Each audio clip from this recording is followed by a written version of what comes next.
අද ඇවිල්ලා ටෙම්පරේචර් එක 13 යන්නේ. අද නිමාඩු දවසේ මගේ ඇඳුම් වගේක් තිබ්බා මේ නිමාඩු අද මට දවසේ. ඉතින් නිමාඩු දවසේ ඇඳුම් වගේක් තිබ්බා. ඇඳුම් ටික ගන්න මේ මම වැඩ කරන තැනට ගියා. මොකද හෙට සෙනසුරාදා නිසා මේ සෙනසුරාදා නිමාඩු දවස් දෙක තියෙන්නේ. ඒ නිමාඩු දවස් දෙකේ ඇඳුම් හොද ගන්න යන්න වෙන නිසා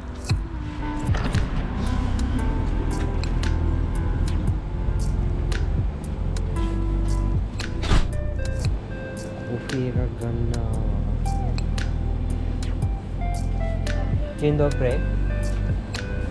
Carton cukup tukang. Kak.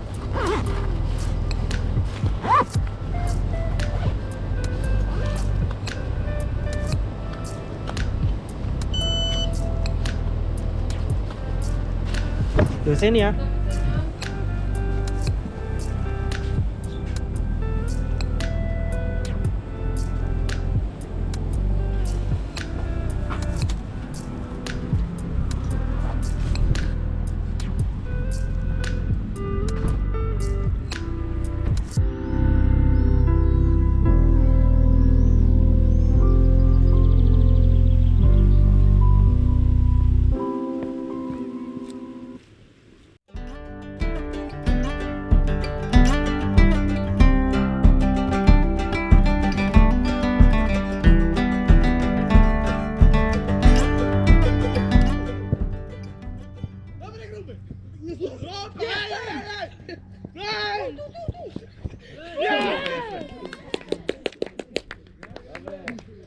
Najpiękniejszy gol Krystiana ever.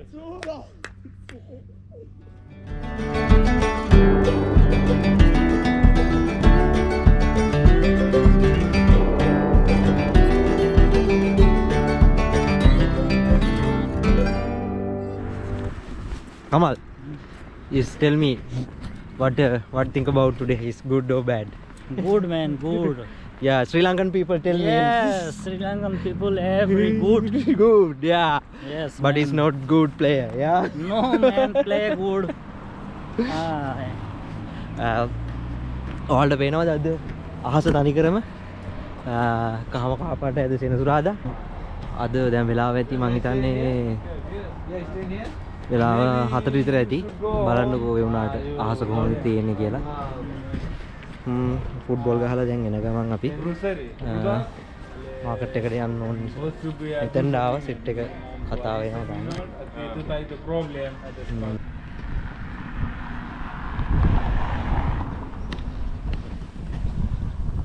අද ඇවිල්ලා ජූනි මාසේ 19 වෙනිදා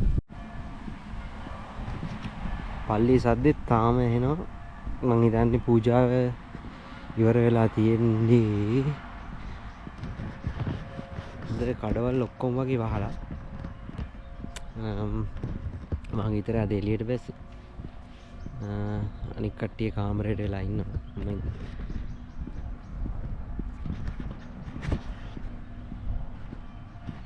කොහෙටද යන්නේ? මේ පැත්තට.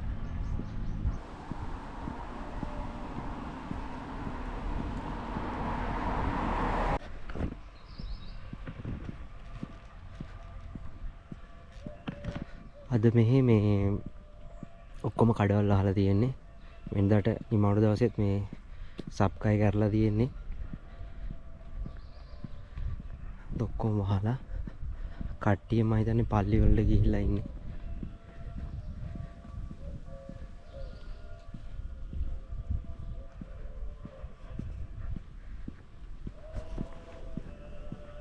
ලංකාවේ ඉඳලා කිලෝමීටර් 7000ක් විතර දුරින් තියෙන යුරෝප් රටකට ඇවිල්ලා ඒ සංස්කෘතියත් එක්ක කැටෙනවා කියන්නේ එක හරි අමුතු අත්දැකීමක්.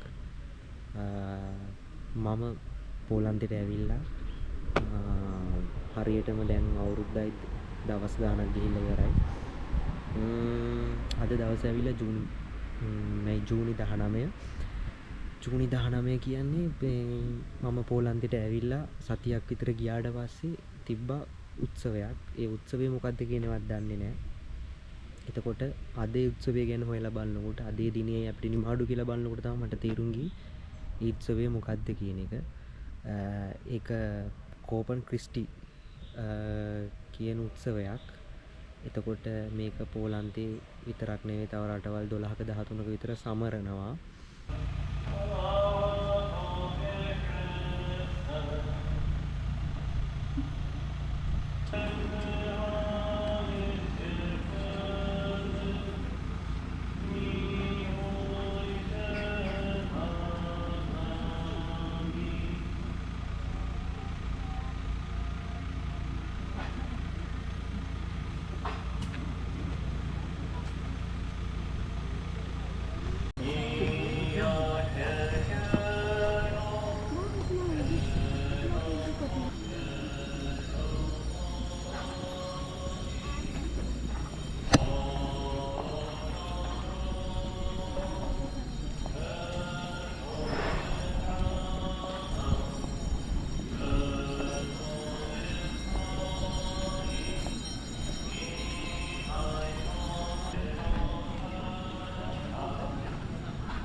මෙතන පූජාව කරලා තිබ්බා යාලා. දැන් ඒ පූජාව ඉවර කරලා යාලා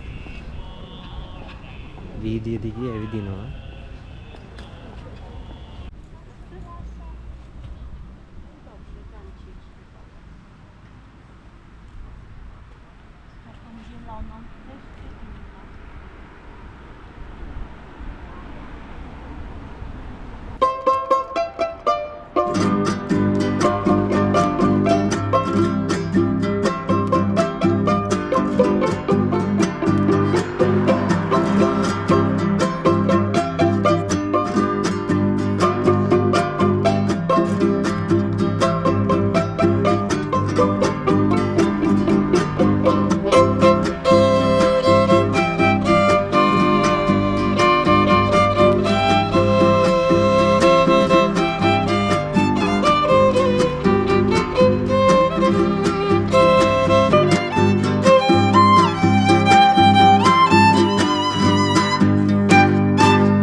නිමාඩු දවසේ එළියට ආවා. මට හිතුණා මේ හරිය තියෙනවා මම ඉන්න සිටි එකේ පොඩි ලේක් එකක්. ඉතින් මට හිතුණා ලේක් එක බලන්න යන්න. මම දැන් සිටි එකේ ඒ කොටස පහු කරලා දැන් යන්නේ කැලේ වගේ ඒරියා එකකින්. මම හිතන්නේ මෙතන කිලෝමීටර් 3.5ක් විතර අපිට යන්න තියෙනවා. මම වටපිටාව පෙන්නන්න. මාරම ලස්සනයි. කවුරුත් නැහැ. ඔක්කොම ගස් කොළන් තියෙන්නේ. සමර් එක දැන් පටන් ගන්න නිසා ස්ප්‍රින් එක වගේ තියෙන්නේ. ගස්වල කොළ දළු දාගෙන එනවා. ඉතින් ලේක් එකක් කියලා පෙන්නුවාට තාම වතුර තියනවාද කොහොමද වින්ටර් එක ඉවර නිසා හරියට කියන්න බෑ. ඉතින් බලමු ඉස්සරහට ගිහලා කොහොමද තියෙන්නේ කියන එක. දැන් මම හිතන්නේ මීටර් 500ක් විතර ඇවිල්ලා තියෙන්නේ. තව දුර යන්න ඕනේ. මට මාර සීන් එකක් වුණේ. බලන්න ආවේ ඇත්තටම කිව්වොත් එහෙම වැවක්. වැවක් කියන්නේ අපි උදාහරණයක් කියලා ලේක් එකක් පොඩි ඇලක් ජලාශයක් වගේ එකක්. ඉතින් අවසානයේ මට බලන්න උනේ තනිකර කැම්පින් කරන කැලයක් මේක. පැත්තේ ගස් කපලා තියෙනවා. මේ පැත්තේ ඊට අමතරව ලොකු කරන්ට් ලයින් එකක් යනවා. වාහන යන්න පුළුවන්. මොකක් හරි මේ කන්ස්ට්‍රක්ෂන් එකක් කරලා තියෙනවා මේ. ඔයාලට පේනවද? මේ දිගටම කරන්ට් ලයින් එකක් තමයි ගිහිල්ලා තියෙන්නේ. මේ මෙතන තියෙනවා මේ මෙයාලා කැතලික්නේ ක්‍රිස්තියන් කට්ටිය. ඉතින් මේ කැලේ ඇතුලේ තියෙනවා පොඩි දේව රූප වගේක් මෙතන තියලා. ඒ වගේම කැන්ඩල්ස් වගේ මල් මේ කැලේ ඇතුලේ ගහක තමයි මේක ඉල්ලලා තියෙන්නේ. හරි ලස්සනයි. මේක දැක්කහම මෙතන මේ පාරක් තියෙනවා. මේ පාරේ යන අතරමඟ තමයි මේක තියෙන පාරක් කියන්නේ වැලි පාරක්. මේක හදාගත්ත පාරක්. ඉතින් මේ පාරයිනේ තමයි මේක පේන්න තියෙන්නේ. මම හිතන්නේ මේක මේ කට්ටිය ඇවිදින්න සමර එකේදී පාවිච්චි කරන බිම් කොටසක්. කියන්නේ ගොඩක් කට්ටිය පයින් ඇවිදින්න බයිසිකල් වල යන්න වගේ තමයි. මම හිතන්නේ මේක පාවිච්චි කරන්නේ ඒකයි මේ පාරවල් හැදිලා තියෙන්නේ. තනිකර මේ බිම් වැටලා තියෙන්නේ ටර්පන්ටයින් මේ මොනවද ඒකට කියන්නේ මල් වගේ. මොනවද පේනවද? ඒ වගේම සත්තුත් ඉන්නවා.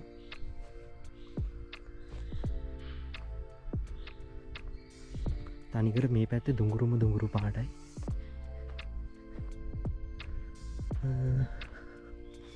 මම පොඩ්ඩක් මේ පැත්තට යමු බලන්න.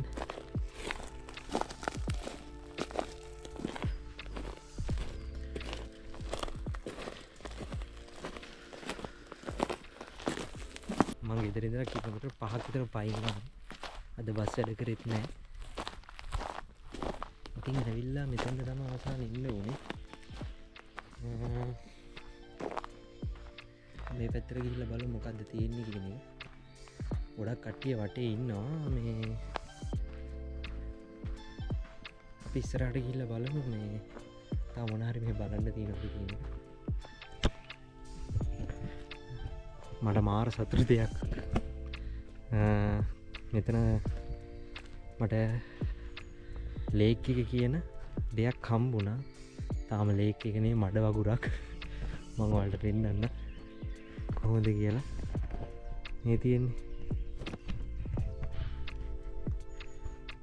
ඔන්න ඕක තමයි ලේක් එකේ විදියට මෙයාලා මේ දැන් තියෙන්නේ. කුරුල්ලෝ දෙන්නෙක් නම් ඈ පේන්නේ ඉන්නවා. අද දවස් 4ක නිමාඩුවෙන් එක දවසක් ඉවරයි. ඊයේ බ්‍රහස්පතින්දා අද සිකුරාදා.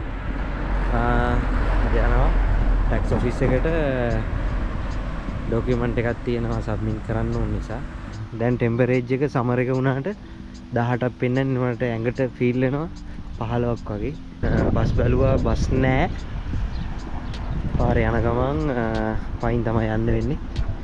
ඉතින් ෂෝට් කට් එකක් තියෙනවා. ෂෝට් කට් පාරේ යන්න කියලා හදන්නේ. සීතලත් එක්ක අවුවක් තියෙනවා. හිතා ගන්න බෑ ස්ප්‍රින්ට් එකද තාම මේ තියෙන්නේ කියන එක. අවුව උඩරේම පායලා තිබ්බට මේ තාම ඒ වුණාට සීතල ගතිය වගේ තියෙනවා. මේ හැම පැත්තකම වගේ ගොඩක් වෙලාවට තියෙන්නේ ඇපාර්ට්මන්ට්. මොකද මම කලින් හිටිය පැත්තට වඩා ඔක්කොම ඇපාර්ට්මන්ට් තමයි තියෙන්නේ සිටි එක නිසා. මොකද පොඩි සිටි එකක් වුණාට ජනගහනය මං හිතන්නේ වැඩි. ඉතින් ඒකත් එක්ක ගොඩක් වෙලාවට මේ සිටි එකේ ඇපාර්ට්මන්ට් තමයි තියෙන්නේ. බල් වගේ තියෙන සිටි එකෙන් එළියට වගේ වෙන්න. මම කලින් හිටපු සිටි එකේ නම් ටැක්ස් ඔෆිස් එකට ගිහිල්ලා තියෙනවා. හැබැයි මෙහි ගිහිල්ලා නැහැ. අපි ටැක්ස් ඔෆිස් එක ගාවට ඇවිල්ලා තියෙන්නේ. මේ ඔයාලට පේන ඉස්සරහා බිල්ඩින් එකක් අලු පාටයක් කර තියෙන්නේ. ඒක තමයි ටැක්ස් ඔෆිස් එකට. සාමාන්‍යයෙන් අපිට ගවර්න්මන්ට් ඔෆිස් එක ඇතුලේ රෙකෝඩ් කරන්න බෑ මුකුත්. ටැක්ස් ඔෆිස් එක ඇතුළට ගිහිල්ලා මම ඔයාලට එළියට ඇවිල්ලා කතා කරන්න. දැන් ටැක්ස් ඔෆිස් එක ඇතුළට යනවා.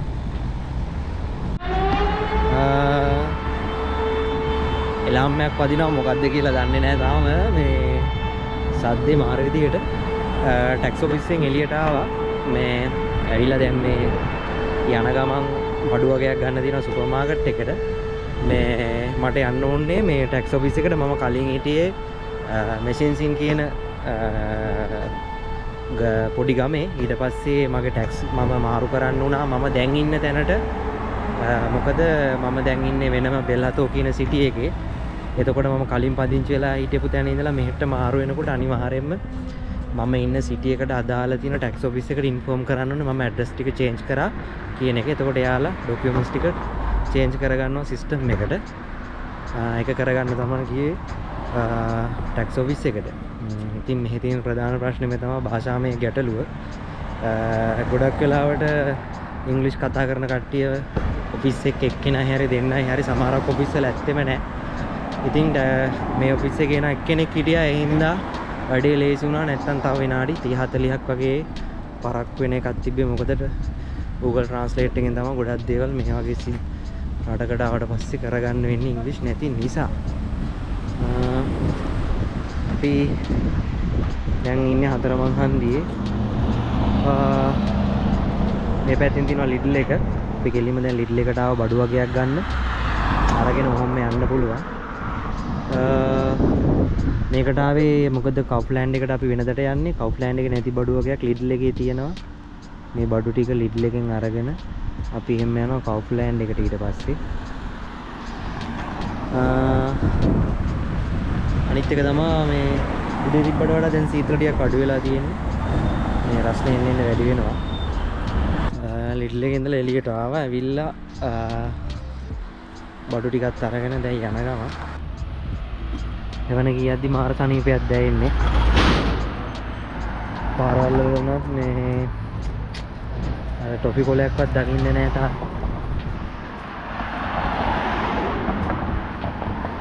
මෙහි ගොඩක් වෙලාවට මම සීසන් එක එනකොට මේ ගොඩක් කට්ටිය පාවිච්චි කරන්නේ ෆුට් සයිකල්. හැමතැනම වගේ ෆුට් සයිකල් දකින්න තියෙනවා දැන් මේ වෙනකොට. ඔයාලට පේන විදිහ පිටිපස්සෙනුත් තියෙනවා බයිසිකල් සෙට් එකක්.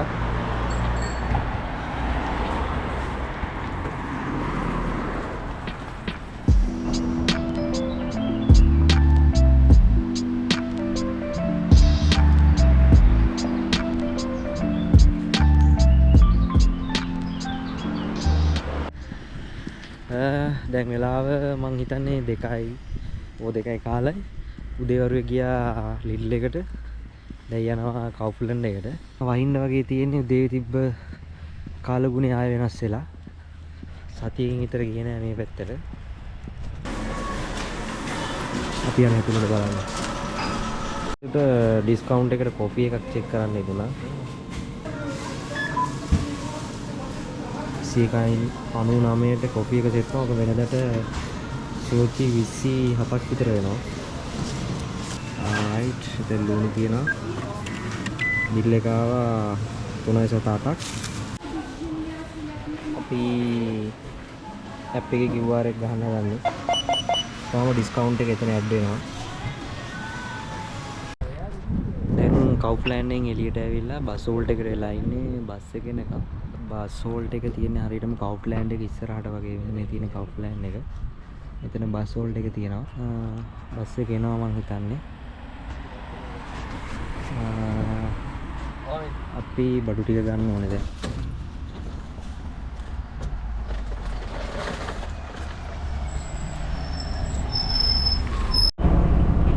බස් එකට නැග්ගා.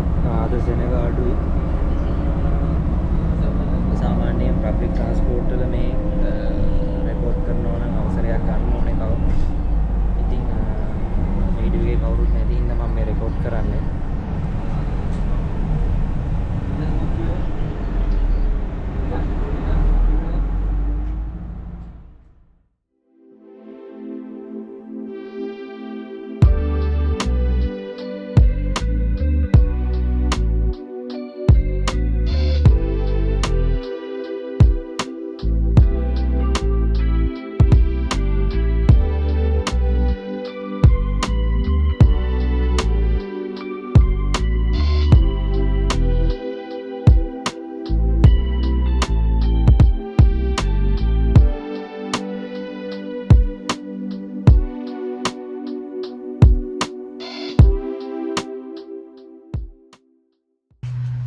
මට ඔයාලට දෙයක් කියන්න ඕනේ මේ වීඩියෝ එක ගැන. ඒ කියන්නේ මේ වීඩියෝ එකේ තියෙන එක වීඩියෝ එකක්වත් හරියට රෙකෝඩ් කරපු වීඩියෝස් නෙවෙයි. ඒ ඔක්කොම තැනින් තැන රෙකෝඩ් කරපු වීඩියෝස්. මගේ කලින් තිබ්බ ෆෝන් එක නැති වුණා. ඊට පස්සේ තමා මේ වීඩියෝ එකේ තියෙන වීඩියෝ කෑලි වලින් එකතු කරලා සම්පූර්ණ වීඩියෝ එක හදලා තියෙන්නේ. මේ වීඩියෝ එක ගැන ඔයාලගේ තියෙන අදහස් මොනවාද? අඩුපාඩු තියෙනවා නම් ඒවා මොනවාද කියලා අනිවාර්යයෙන්ම කමෙන්ට් කරන්න. මං හිතනවා මේ වීඩියෝ එකෙන් මගේ අම්මා තාත්තා ඒ වගේ මගේ පවුලේ කට්ටිය මම කරන දේවල් මොනවාද, මම යන තැන් කොහෙද, ඒ ලස්සන එයාලා බලනවා ඇති කියලා. මගේ ප්‍රධාන අරමුණ ඒක. ඉතින් අපි ආයික්මනින් හම් වෙනකම් ඔයාලා පරිස්සමට සතුටින් ඉන්න. මම ගිහින් එන්න.